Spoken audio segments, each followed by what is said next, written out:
Welcome, everyone, and hello, and thank you very much, Luke, for catching up today to talk a bit about your experience of working together and what you got out of things. So, first of all, for everyone listening to this, Luke, do you want to give a bit of a explanation about your situation and when we first started kind of working together? Where were you, and what was going on for you? Yeah, cool. So g'day everyone.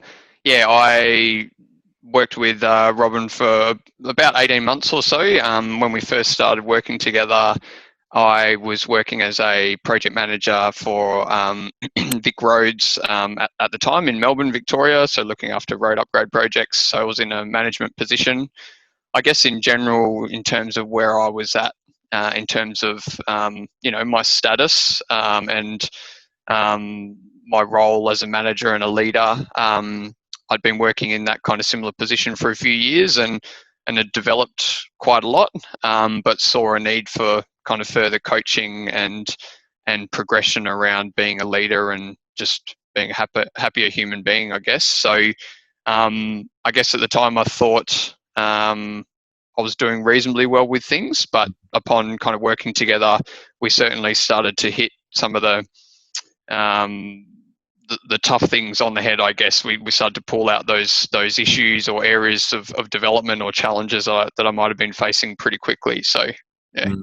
Cool. And we might kind of get into that because it kind of sounds like um, you developed, but you knew that there was some more development to go. But then also it was about kind of, just being happier and getting more fulfillment and joy out of kind of work and life and that balance. Is that right? Yeah, I think one of the first things was becoming aware of the things that were challenges for me or things that I might be able to overcome and develop. Yeah. That was one of the first things we did, and certainly in our initial conversations, learning that the relationship would be much more than just a working professional relationship, but a overall life. How do Mm, I improve my life to be a happier, more productive human being, both in my personal life and in my professional life? mm. Yeah, awesome. So 18 months we were working together. So that was kind of at the beginning, and almost you didn't know what you didn't know, and we identified some things. So, you know, at the end of working together, describe kind of where you got to at the end. What were some of the achievements? Yeah, where did you end up? Yeah, I mean, you and I have obviously spoken about this in the past, but like it was truly and genuinely a life-altering experience for me. I I've had a few kind of coaching relationships in the past, but I think working with yourself really had some enormous impacts on my life. One of the first things we spoke about, I remember we had a conversation where I thought everything was under control and I was doing all right, and um, we started to delve into a few things, and I broke down immediately, and I was like, "Why am I crying? Like, what is happening here?" And you were saying, "This is great. This is great. We're starting to flesh out some important things here." So, um, you know, moving from that. So one of the first things was really learning to appreciate myself and love myself as a human being, and feel valued, and taking care of myself. And some of the other things we spoke about were, expectations that we put on ourselves, and the pressure we might put on ourselves, and how we manage our expectations over the course of a day. We had multiple conversations about that, and I continually remind myself on a daily basis, if I'm struggling emotionally, what might be causing that, and that kind of expectation piece. So there was things around that. There was things around managing my energy over the course of a day and a week. Rather than managing my time, how am I managing my energy, and where do I get my energy from, and how can I use that efficiently? So that was really beneficial. We spoke a lot about um, the emotional self, which you dubbed Little Luke, I remember. Yeah, little Luke. So we had Little Luke, who was the emotional Luke, and trying to listen into him when things were challenging, and times were a bit tough, and really listening to what he needed, Yeah. rather than thinking about things from a practical perspective. Thinking about what what my emotional self needed and really tuning into that. So I mean, that was some of the real key things. Another really big one for me, which you speak about a lot, and I tell people all the time now as well, is being your most true and authentic self in every situation. And I think I had a tendency to look at other leaders and think, oh, if that's the way that they're operating, maybe I'm doing it wrong. They're in that position because clearly they're doing something right. And I learned quite quickly that, no, I operate best when I'm true to my values and being authentic. And whenever I do that, I avoid challenging situations and feeling uncomfortable. So that was there were a few things, I guess, but just overall, all sorts of little bits and pieces that have helped me to become happier and more fulfilled in my life. Yeah. Awesome. And I love that last comment about, we've only got one job on this planet, is to be us. If you can't do that, then come on. And a lot of what you're kind of talking around as well is, reflect on it, is this thing about the ego and the drive and the will. Oh, I will do this. I will do this. And even right now in COVID times that we're having this kind of chat, a lot of people are reacting to things, but are they really responding? Are they, yeah, we can work from home and we can do this, but is this really right for us? And is that sustainable in the long term? And people go off course, just a few degrees, but then they don't realize that they've gone really off course.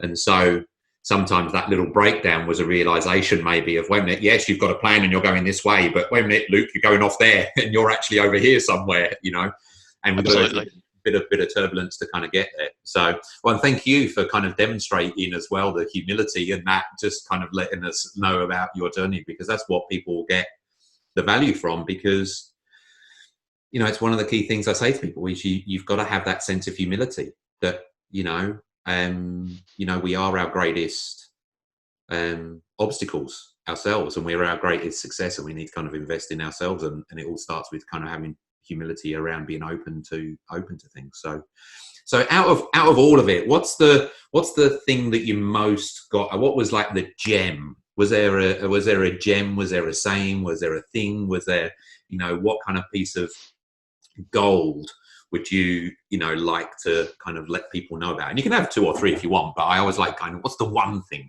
Yeah.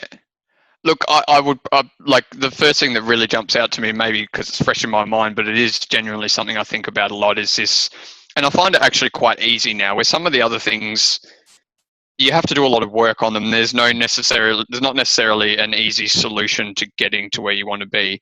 Yeah. But this being your most true and authentic self, as soon as I realized that that's when I operated to my potential, it just all aligned and clicked. And every time I was in a conversation where things felt a bit uncomfortable, rather than shying away from that or trying to be someone different because I thought that that's what the other person wanted. Yeah.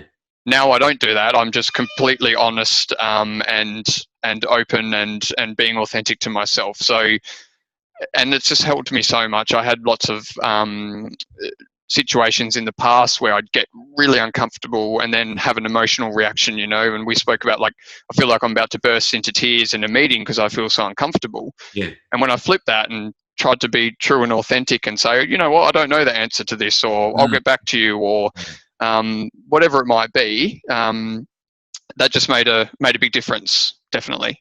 Yeah, awesome. And just finally, in us kind of starting to work together right at the beginning, were there any obstacles or fears or nagging doubts in your mind about, look, no, is this right for me? Or were there any obstacles in preventing you kind of going on the journey? And do you have any advice for people who are struggling with those obstacles? To be honest, no. I mean, what I'm grateful for is, and you know this about me as well, that I love the ongoing development, personal growth and development, and whatever form that takes. So there was certainly no barriers from that respect, and I think we clicked quite quickly. I know we did have one conversation in the beginning where I think we were still kind of getting to know each other a little bit, and I remember I had a bit of an emotional reaction to something, but we quickly got on top of that and resolved that, and then from then on it probably built a stronger relationship moving forward. And every time, how much I looked forward to our conversations.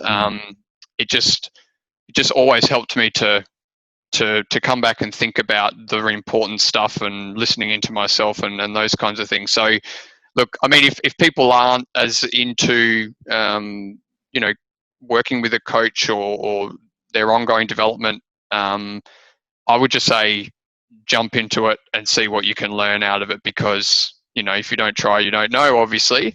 And it's one of these things where we don't necessarily pay a lot of attention to until we do it, and then we realize, oh wow, I haven't even been thinking about all of these things that I can really learn from. Yeah, and just listening to you and considering those moments, I reckon the obstacle for people and that breakthrough moment that you had, and this is what I remember, you know, highly respect from yourself, was going through that door of the unknown, facing something that you knew that was sitting there kind of subconsciously, and it had been a part of you since you were very young all the way along, that you kind of knew needed to be dealt with. But it was me saying to you, Luke, do you want to do this?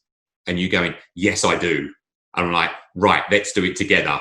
And that's the obstacle, I think, for a lot of people, is that it's easier to avoid it and go, oh no, I'm really busy at the moment, I've got other things, you know what I mean? They shy away from having that bravery almost about taking that humility pill to go, no, I am declaring war on this, I am going to do something about it. And I think that's an obstacle for people that you naturally overcame. Maybe it's because of all your athletic kind of prowess of pushing through boundaries, that mentality of pushing through. But that's one thing that you definitely did do, and I think that was the transformational moment for you, to be honest, was you declaring, no, I'm going to do this now.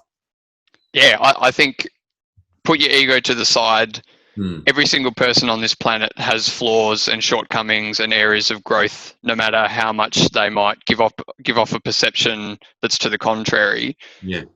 Put it to the side. If you're willing to make mistakes and fall down and learn about yourself and pull out those things about you, you're going to grow and develop and become a happier, more fulfilled human being. So there's absolutely nothing to lose. Yeah. Awesome. And that's the whole premise of everything we do, is like, how can we help people to then be a kind of an inspiration to other people to do the same? And because then we can positively impact the relationships of the people in our lives that are important, both personally and kind of professionally, and everything else like that. Absolutely. So Luke, thank you so much for joining me and giving everyone the insights today. I wish you all the best with your continued journey, and we'll see everyone next time. Cheers, guys. Bye now. Cheers. If you found this video helpful, don't forget to hit the like button and subscribe.